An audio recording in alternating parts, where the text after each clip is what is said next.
for a long time, actually, long before even my first term. And we've had a great relationship. He's a great gentleman, a great leader, and does a fantastic job in his country. His son, we're lucky enough to have his handsome son with us today, so it's good to see you again.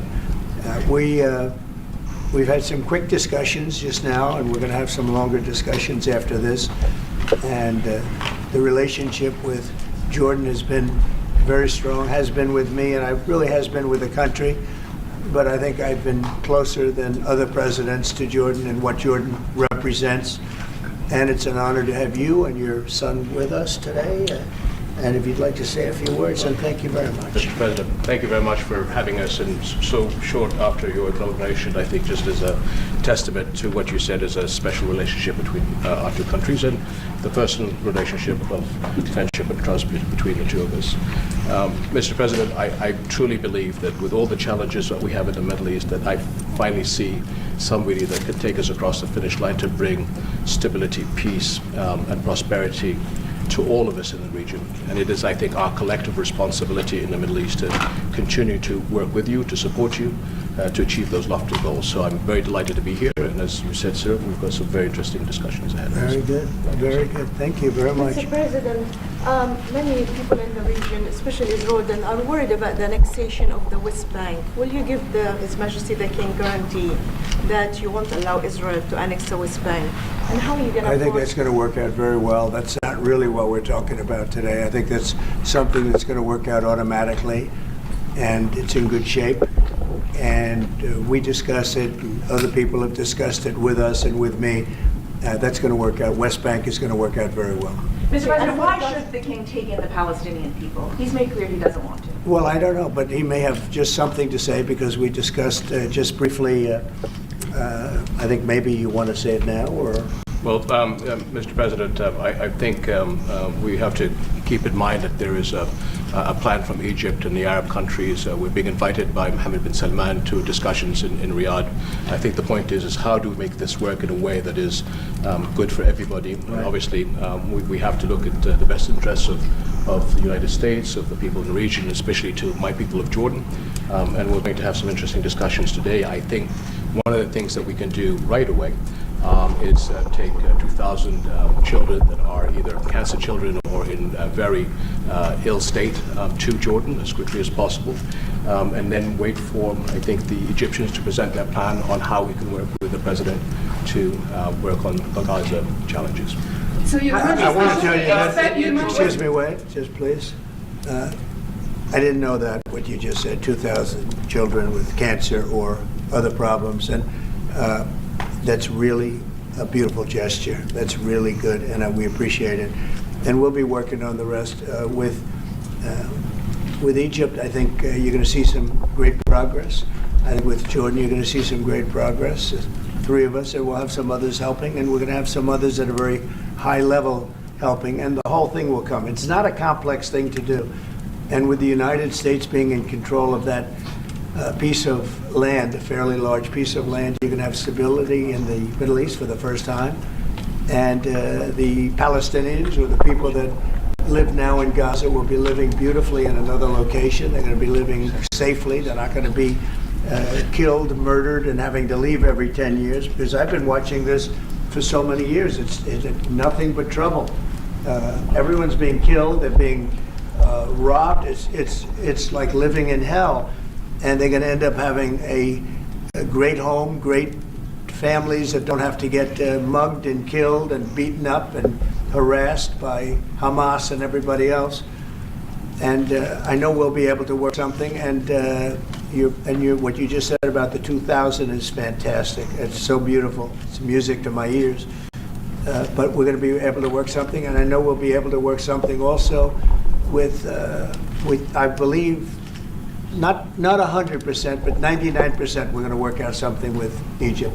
But Mr. President, during your election campaign, how is the U.S. going to own Gaza? Your White House has made clear taxpayer dollars won't be used for this. So no, what money are you going to use to buy Gaza? We're not going to buy anything. We're going to have it, and we're going to keep it, and we're going to make sure that there's going to be peace, and there's not going to be any problem, and nobody's going to question it.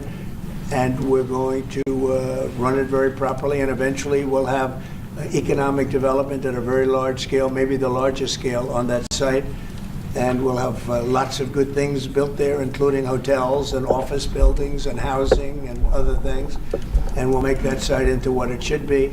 And the people from Gaza who wouldn't be able to be there for years, because you're talking about just to get it and prepare it and to take care of all of the problems that currently it has, as you know, tunnels, and people are in those tunnels, and you have some good people and some bad people, and you may have hostages right now. You know, you have the hostages possibly there. They don't know where they are, and have a Saturday deadline, and I don't think they're going to make the deadline personally. I think they want to play tough guy, but we'll see how tough they are.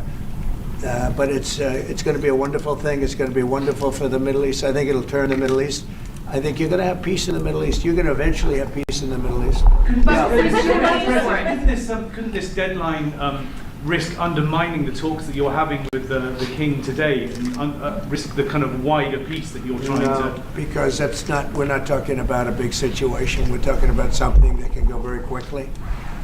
We're talking about it's going to go quickly. It's not going to take a long time, okay?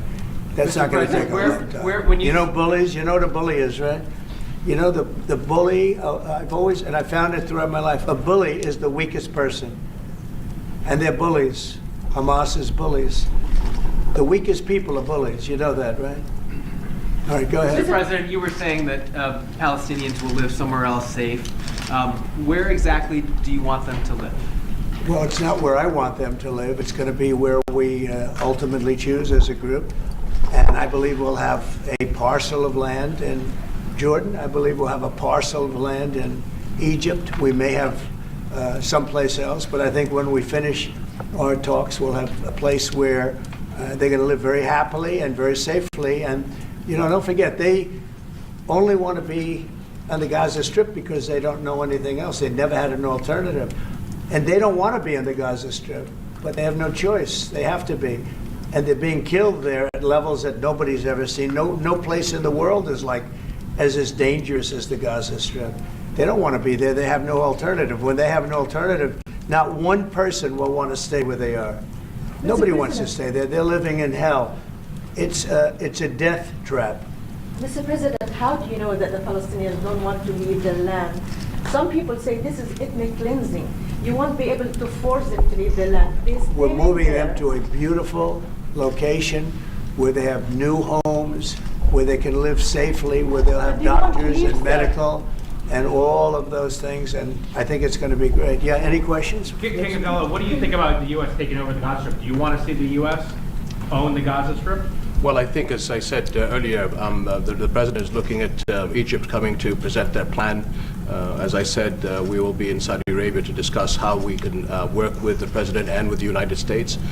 So I think let's wait until the Egyptians can come and present to the president and not get ahead of ourselves. And is there a parcel of land in Jordan that you're willing to have Palestinians? Well, I think what we said, I have to look at the best interests of my country. I think the president is very happy that we do this thing with 2,000 children as quickly as possible. And again, I believe that the president is looking forward to getting a group of us Arabs here to discuss the overall plan.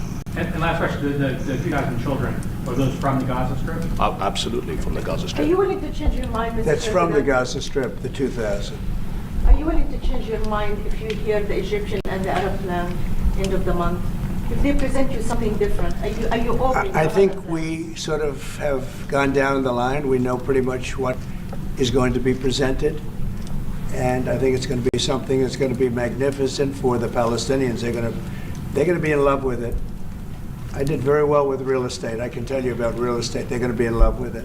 But Mr. President, does it concern you that moving 2 million people from there? It's a very small number of people relative to other things that have taken place over the decades and centuries. It's a very small number of people. And they're living a terrible life. Look at the way they're living now. Nobody's living like that in the entire world. They're living under buildings that are mostly fallen down and will continue to fall down. And they're living under. People are being killed every day. The conditions are horrible. There are no conditions anywhere in the world that are worse than the Gaza Strip right now. But don't you But have Mr. concern President, that you can said all destabilize hell- Jordan and You said all Egypt? hell will break out if all the hostages are not released on Saturday. What did you mean by that? And are you encouraging Netanyahu to walk away from this deal? Have you talked about this with him? So I've looked at at the condition of people coming out of the hostage situation, and it's horrible. I looked at the before and after yesterday. 3 young men. One is dead now, as you know, the older gentleman who died, which everybody said he was alive and well. He's dead. But the 3 young men, and I looked at them from a short while ago, and I looked at them now. They're emaciated. They look like Holocaust survivors. They looked. I mean, they'll get better, but they're in rough shape. They were treated really badly, and we've heard things from them since. And I think the reason that Hamas is playing so cute is because they saw the reaction to these 3 people that came out, and the other ones. Look, the one young lady had her hand blown off practically, and they were not in great shape either. But she's missing her fingers and a big part of her hand. You know what she did? She was stopping a bullet that was aimed at her. She went like that, and it blew off her hand. Now, I think I think they want time, because I think the people that they have living are in such bad shape, because they're sending the most healthy people out, because they don't want to send the least healthy people out. And there was an uproar when they saw the people from yesterday. So these people are, so I don't want to do 2 and then we do another 2 in another week and then we do 4 in 3 weeks. No. They either have them out by Saturday at 12 o'clock or all bets are off.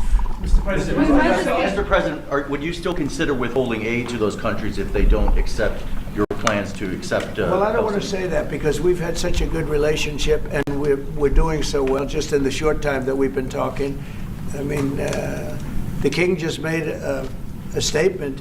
I didn't ask him to do that, about literally saving 2,000 young children from the Gaza Strip. We didn't know about that. You didn't know about that. Nobody did, except for the king and his son. I assume you told your son, right? And I just thought it was great. No, I think we'll do something. I don't have to threaten with money. We contribute a lot of money to Jordan and to Egypt, by the way, a lot, to both. But I don't have to threaten that. I think we're above that. I do believe we're above that. So. Would you consider other countries, not Jordan and Egypt? There was talks about Indonesia, Albania, other places. Yeah, sure, we would. And we have other countries that want to get involved. We have a lot of people that want to get involved. There's a great sense of wanting to help the Palestinians. There's a lot of good countries out there, people that rule those countries with big hearts, and this gentleman is at the top of the list. But if they don't want to leave, how are you going to force it, Mr. President? Oh, they're going to be great. They're going to be very happy. Can Your Mr. Majesty, President, should we may I- expect that the may I- Jordanian response will be part of a coordinated Arab response? The response will be from a multitude of countries, Arab, international. I know the Europeans want to step in. And again, we'll probably have to look to the help of the United States to make sure that COGAT, which is the clearing agency on the Israeli side, makes this as efficient as possible, because 2,000 kids, the best way to get to them is by helicopters and get them straight to our institutions. And I also believe that quite a few countries would also probably like to take some of those kids and have them treated in their hospitals. So we hope to launch this ASAP. Yes, and that's right. This should have been done by the Biden administration, but they didn't do anything. They didn't know what the hell they were doing. So this should have been done by the Biden administration. This should have never happened, because October 7th would have never happened if I were president. 0 chance of happening. You wouldn't have had that whole mess where the Middle East got blown up, and you wouldn't have had Ukraine and Russia fighting. That would have never happened. And by the way, we're making good progress there, I think. I really think we're making some very good progress. Mr. President, you said before that the U.S. would buy Gaza, and today you just said we're not going to buy Gaza. We're not going to have to buy. We're going to have Gaza. We don't have to buy. There's nothing to buy. We will have Gaza. What does that mean? No reason to buy. There is nothing to buy. It's Gaza. It's a war-torn area. We're going to take it. We're going to hold it. We're going to cherish it. We're going to get it going eventually where a lot of jobs are going to be created for the people in the Middle East. It's going to be for the people in the Middle East, but I think it can be a diamond. It could be an absolute tremendous asset for the Middle East. And you're going to have peace. It's going to bring peace in the Middle East. Gaza, the way it is right now, every 10 years you're going to have the same thing happening. I've watched it so long, all the death and destruction of Gaza. The civilization's been wiped out in Gaza. No, it's going to be a tremendous thing. It's fronting on the sea. It's going to be a great economic development job. It's going to put people to work, a lot of people to work. And those people are all going to be from the Middle East. And just to follow up with one on that for King Abdullah, can you clarify again, sir, how do you feel about the U.S. taking Gaza, as the president said? Well, again, this is something that we, as Arabs, will be coming to the United States with something that we're going to talk about later to discuss all these options. And Mr. President, take it under what authority? It is sovereign territory. Under the U.S. authority. And Mr. President, would you seek to personally develop property in Gaza after this? No. I've had a great career in real estate. I don't. You know, when you've done what I've done in the last number of years, including the 4 years that we should have been doing something else, frankly, because people see that now for sure. But when you've done what I've done, you can just do more good for people when you're president. When you're president, we can do things. This is all things that should have been done, but actually things that shouldn't have had to be done. Gaza, absolutely, it would have been so great if the Biden administration would have started this. But actually, in all fairness to them, it was. They should have never let it happen. It did happen, and because of the fact that they let this happen, this catastrophe of October 7th, something like this becomes practical and very real, meaning the development and all of the things that I've talked about with respect to the Gaza Strip. If you didn't have the October 7th catastrophe, and it was a horrible catastrophe, then probably you wouldn't be talking about that. But the only thing I can say is this is going to bring stability and peace to the Middle East. And ultimately, when it's developed, which will be in quite a while from now, because we want to let things calm down. But when it's developed, it's going to bring tremendous numbers of jobs to the Middle East, including the people of your country. What if it does not bring peace to the Middle East? There are many Palestinians, even though you say that everything is going to be beautiful, everything is going to be lovely, they're not going to want to go back. There are going to be people who want to go back and feel like that it is their right to do that. You haven't said, will there be any type of repercussions or anything that happens? We don't think that's going to happen. We think people are going to be very happy, thrilled. A lot of those people that you're talking about are going to end up maybe living there and maybe working there, but it'll be in a different form. We have had tremendous support for this project, and we think the biggest asset of the project is going to bring peace ultimately to the Middle East. All right. Mr. President, one last question. Go ahead behind you. And you've asked enough. Mr. President, one of your promises on the campaign trail is to bring peace to the Middle East. It was a promise to your Arab voters here. The Arab voters in the United States oppose this. What do you say to that? Well, you know, if you look at Michigan, where we have a large Arab population, as you know, I was just telling the King that we won. As you know, I won the Arab population. Now, when I started off, I wasn't leading, and when I finished, a few months later, we started campaigning in Michigan. And when I finished, we won it by a tremendous amount, by 30 points. So my relationship with the Arab population has been fantastic, and my relationship with the Middle East is very good with all the countries, just about all the countries. Let's see, I would say all the countries. And they all want to do something, and they want to see peace in the Middle East. So all the stories you hear about the Middle East not really wanting peace, that they want war, they want this, they want to go a certain place. Let me tell you, those stories are false. They want to have peace. I know them all very well. They want to have peace. They want to have a good life like other people. And this will be a big factor in bringing peace to the Middle East. Thank you very much, everybody. All right, guys. Thank you, guys. Let's go, Brad.